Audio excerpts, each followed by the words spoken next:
What now, Jerry? What now? We've been on a mission to slay headsets, and we've been giving you guys our opinion on what we would do to replace a headset. So all you really need is a mic and a good pair of headphones. And that's the problem with most headsets, is that they have two things and both of them usually suck for some reason. I don't know why. Right. It's weird. So in this video, we're going to start off with the mic, and I'll kind of cover this. But Antlion Mod Mic is a really, really good way to go. This is the new version 4. And the version 4 really helps to isolate your voice from the background and give you like really, really good, clean audio. It's not quite as full as some options out there, but it can help to eliminate a lot of background noise. And also, since it's not sitting on the desk like a Yeti or a Snowflake or one of those type of Snowball or whatever, what are those things called? All those weird things. Desktop mics. Yeah, those desktop mics. You're not going to have to worry about any feedback or any bumps from hitting the table, or you're not going to have to worry about your clicky mechanical keys going crazy. So I really like the Mod Mic, and it's really easy to use. We've already done a video on it. You just put a little piece of 3M tape thing with a magnet on it, and then you stick it on, and then there's your Mod Mic. Easy enough. If you want to get more serious, you can use the one that we're using here on the desk. Sounds wonderful, doesn't it? Yes.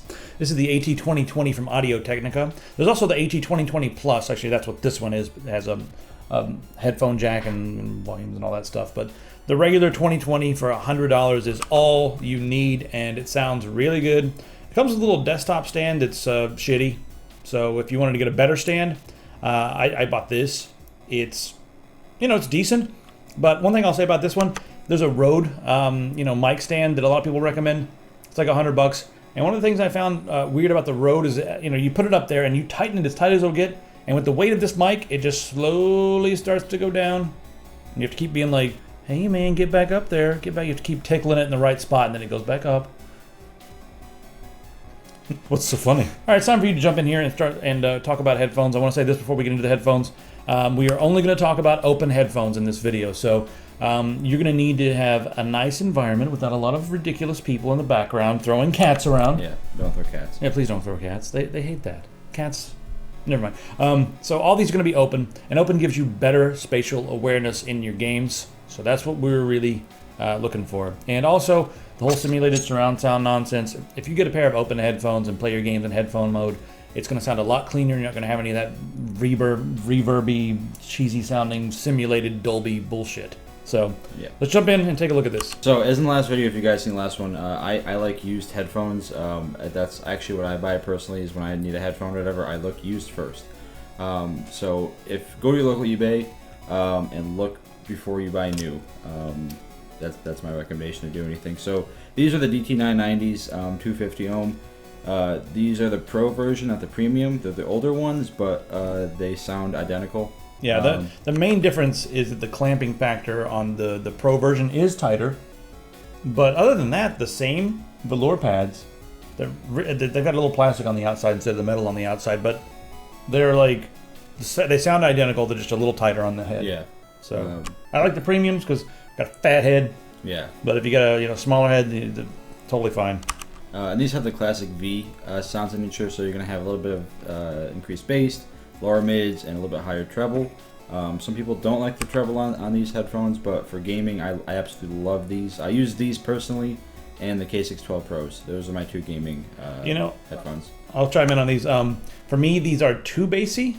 They're almost so boomy that I feel like I lose a little bit of what I'm looking for in my audio. So if you're someone who likes a lot of bass, really good way to go. But I think the bass is a bit too boomy for me. Right. But hey, some people love bass, so there you go. All right, moving on. Next thing on the menu here is something that kind of fixes the gripes I had with the DT990.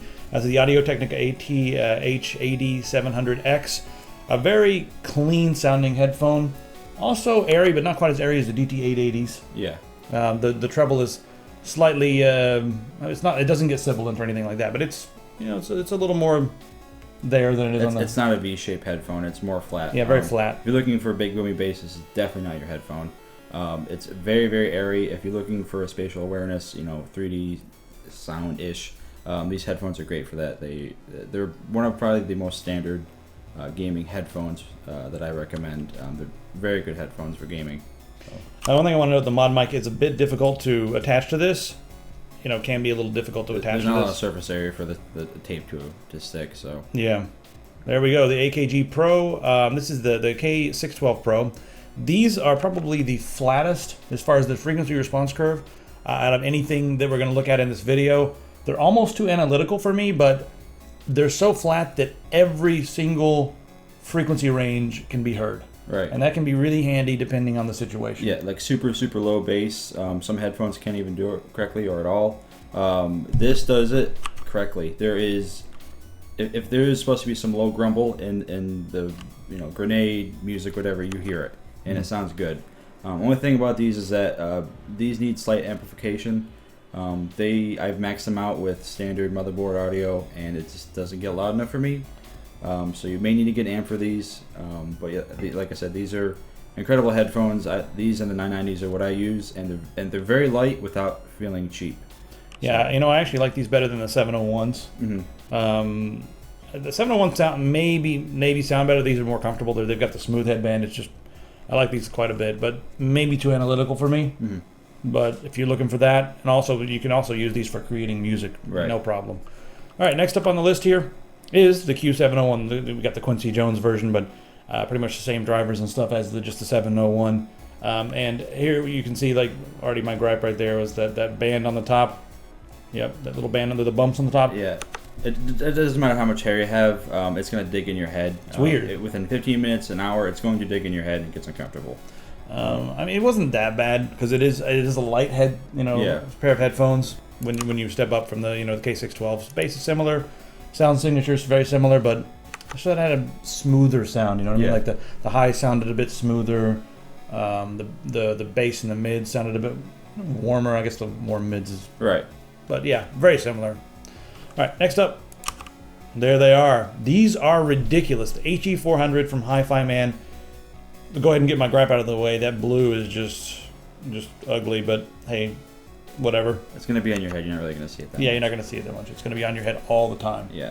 So these used to have these. I'll let you talk about them for just a second. Yeah, I think these used to retail around $400-ish before they rolled out the new models. This is probably dollar for dollar, high end, probably one of your best bang for your buck. They sound incredible. They sound a few notches lower than the HE500, which used to be like the best headphone from Hi-Fi Man, minus the HE600s. But these are just incredible value. They have, and these are orthodynamic drivers. Yeah, it's a bit different. I guess I'll let you go ahead and give them an idea of what it is. Orthodynamic drivers, they are flat drivers instead of cone drivers. We can get in a whole video in that. But Yeah, it's pretty much, I guess I can probably do it quickly. It's a sheet of copper. They send a frequency through it and it vibrates and it stops way faster than the standard cone does. Yeah. Because it's such a light piece of copper that's creating the air vibrations. right. And It's a lot smoother, if you've got very a lot precise of sound. Yeah, and these are probably the cheapest good orthodynamic headphones you can get. Yeah, I mean, well, you know what? God damn it, let's plug your stuff, man. The version 1s from Fostech that you guys have, that you guys do a mod on, sound really good, similar to these. So yeah, and they're also the same type of technology. They're also the orthodynamic Right.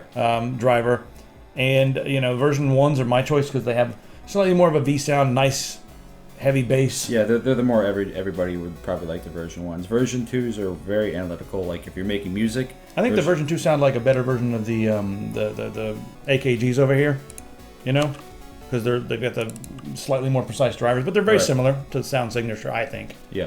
So, and then the version 3s are Yeah. bass. And you did a big Bass. You did a pretty good video on all three of the headphones from our company. So. Yeah, and those do work really well with the mod mic. So if you guys want to get a mod mic and stick them on there. So Yeah. there, I plugged your company and you can't stop me. He didn't want to do it, but I'm making him do it. So yeah. Anyway, all right, moving on here. Hi-Fi Man are probably my favorite in this group until we get to the end when we talk about the ridiculous ones. Right. But We're getting there soon. they sound amazing.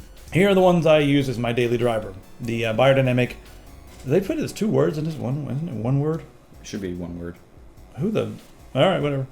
Biodynamic DT880 Premium. This is the 32 ohm version. There's a 250 ohm version, also a 600 ohm version. For me, I'm like the middle ground. The 250 ohm sounds pretty good, but you need amplification. Right. The 32 ohm version, you do not need amplification. They still sound amazing. There's not that much difference. The bass is slightly better than 600 ohm. A little tighter. Yeah. and I like that. But these things sound really good. They're clean. Some of the best headphones out there for rock and roll. They always you throw out the word airy, and that word kind of sticks with me because you get this really, I don't know, just like soft, velvety treble. It's really there. These are very treble forward headphones for being a flat frequency response curve. They do have a little spike in the treble, so they're analytical. Little spike in the treble, good bass, and they just have great clean sound. I'm pretty sure these are semi-open, but they do almost as good of a job. Not quite as good of a job as the Audio Technica we talked about earlier with the spatial awareness and that sort of thing, but they do a really good job. I love these headphones. All right, now we're going to get silly. And just, if you have absolutely, no budget, you can get anything you want, and you still want to play games, because I think a lot of people in our audience, they're in a spot where they've got a really good job in technology, and they get home and they want to play some games, and they don't want to have to deal with the same crappy stuff that they dealt with when they were 15 years old. Hi-Fi Man HE560. They're 30% lighter than the 500s. The 500s, I love those things. Some of my favorite headphones on the planet. Just amazing sound. They do have a slight, they're decently analytical, but they've more in the classic V. Yeah. They've got a little, the kick's really good. Right. Treble's really crunchy. Amazing for rock and roll. Listening to 3 Inches of Blood with these will make you rip the paint off the walls. It'll make you so happy. Nearly perfect headphone for me. Only thing was, again, the weight. And they listened and they fixed this. Super comfortable. Yep. So anyway, these things are also the orthodynamic drivers. And yeah, there's 15 to 50 hertz frequency response range. That means they're better than all the other headphones Ever. We won't even get into that. We're joking right now. All right. Also, if you could have anything you wanted, here's another one. The Shure. This is extremely open and very analytical as well. But yeah, these things have one of the biggest sound stages of any headphone in this price range. They're expensive, but they're good. Right. You got anything else to chime in on these? They're just they have a little bit of maybe too much treble for some people. Yeah. I tend to be a treble fanatic. I love treble. Right. If If you don't like treble, I'd maybe stay away from these. But these are an option from Shure. These are their high-end headphones. So. Yep. Oh, I forgot to mention these, but these are in a decent price range. Also, really nice soundstage with the Grados here. Not quite as comfortable, so for long gaming sessions, you're going to have to spend some extra money and get, Jesus, what the, $45 for their bigger, cushions. Anyway, these things are handmade in Brooklyn. I love the way these sound. Probably my favorite headphones we've got a pair here. It's probably my favorite headphones in the building when it comes to rock and roll. Just super crunchy treble, good kick, and just expansive soundscape. I don't even know how to explain these. I think they're great, but maybe not quite the most comfortable thing ever for gaming. Right. But I still love them. I'll let you introduce these. Yeah, so these are my actual personal favorite headphones for anything above regular price range. So anything above $200, these are like my favorite headphones. Whenever I compare headphones, I use the sound signature of these headphones as reference. To me, these are perfect. They have it just sounds like everything is just crystal clear with these headphones. They have, to me, a perfect bass response. It's a little elevated. I found the bass to be almost looming. You know what I mean? Like in certain situations where there's like, and then a game where there's like a low-level hum, like some games like Quake and stuff, like they have that. Mm-hmm. You can like feel the looming or impending doom. It's really weird. But also in music that has like a lot of low sustained notes, it just kind of like reverberates your cranium, man. Yeah. But they're not. Having said that, I wouldn't call them. The bass is not floppy. No, bass sounds amazing. Yeah. It's still tight, even though it's voluminous, I guess. Yeah. I don't know. It's very hard for an orthodynamic headphone to do all of these things, and their engineers did a very good job with these headphones. So. Mm-hmm. Now, would you recommend they get the Audeze LCD 2, or do you where would you recommend they get these things?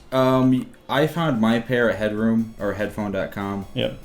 They were open box for like $870 something.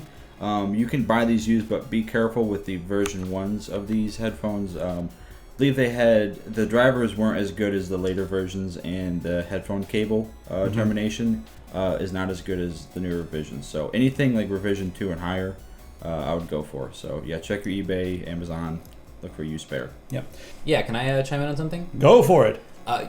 Just so everyone knows, you also cannot really wear these if you wear glasses. They're kind of heavy and they're a little tight, and so if you do wear glasses, they're not really super comfortable. They kind of lift up off the side of your ears. That said, if you don't wear glasses, they're unbelievably comfortable. And of all the headphones that we tested this weekend, they're the only ones that, everyone talks about the bass and the treble. No one ever talks about the mids. These have a really nice flat mid that's just slightly elevated, and Like a warmness yeah, that overtakes you. really nice. Plus the build quality and how pretty they are and all that. Yeah. So there you have it. I want to know what you guys think. If you guys have some other options that are really cool, or maybe there's some new headphones that have come out since the making of this video, go ahead and feel free to put them in the comments, and please let us know what you think about the sound. I know this is very subjective stuff here, but frequency response graphs do help a lot. So if you can find one of those over at headphone.com, just go to the research area, I believe it is, and just build your own graph. You guys can go and look at all these different graphs. And a lot of times you'll find by looking at the graphs that there are certain sounds that you really like. And that's how I ended up buying my 3 or 4 pairs of headphones. I was like, ooh, I like that sound signature, and I like this sound signature. So let me go look at a bunch of graphs. And I looked at like 900 graphs.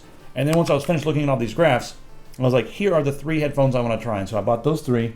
And they're all like still my favorite. We've got like 90 headphones around. And the 3 that I bought by looking at headphone graphs and reading stuff were the ones that I liked the most. So there is some truth out there in all this, subjective sea of opinion stuff. So find it, put it on your head, and be happy. Make sure you have a good mic, because we'll see you guys on the internet playing some games.